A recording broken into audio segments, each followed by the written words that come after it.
Ce que tu appelles ton corps est un livre à plusieurs auteurs. Les ancêtres l'ont commencé, et ta main tient le prochain chapitre. On dit que les blessures de tes ancêtres vivent en toi. Ce n'est pas une image. C'est ce que prouve l'épigénétique.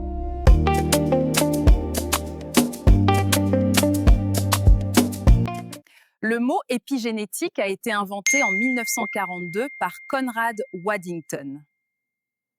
Aujourd'hui, des chercheurs comme Edith Heard en France ou Rachel Yehuda aux États-Unis prouvent que nos traumas laissent des traces transmissibles. L'épigénétique, ce sont des marques chimiques posées sur ton ADN. Elles n'inventent pas de nouveaux gènes. Elles décident si tes gènes s'activent ou se taisent. Le stress, la faim, la guerre, un choc modifient ton ADN. Ces marques se transmettent aux enfants et parfois aux petits-enfants. Exemple, lors de la famine hollandaise de 1944, les enfants nés après avaient des troubles liés à la mémoire du manque. Ou encore un autre exemple, chez les souris, un trauma peut s'hériter. Conditionnés à craindre une odeur, leurs petits en ont hérité la peur. Mais tout le monde ne porte pas le même poids. Deux enfants d'une même famille peuvent hériter différemment. On parle parfois de karma familial. Pas une punition, mais une dette vibratoire qui attend d'être transmutée. L'enfant éveillé ou initié de la famille porte ce rôle, celui qui sent le poids invisible, qui traverse des crises profondes, mais qui a la mission de briser le cycle.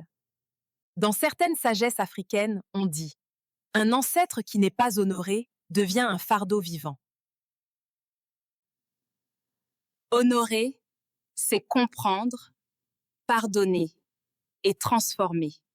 Pour conclure, l'ADN est une bibliothèque. Il archive tes blessures, mais aussi tes victoires. Chaque génération écrit une nouvelle page.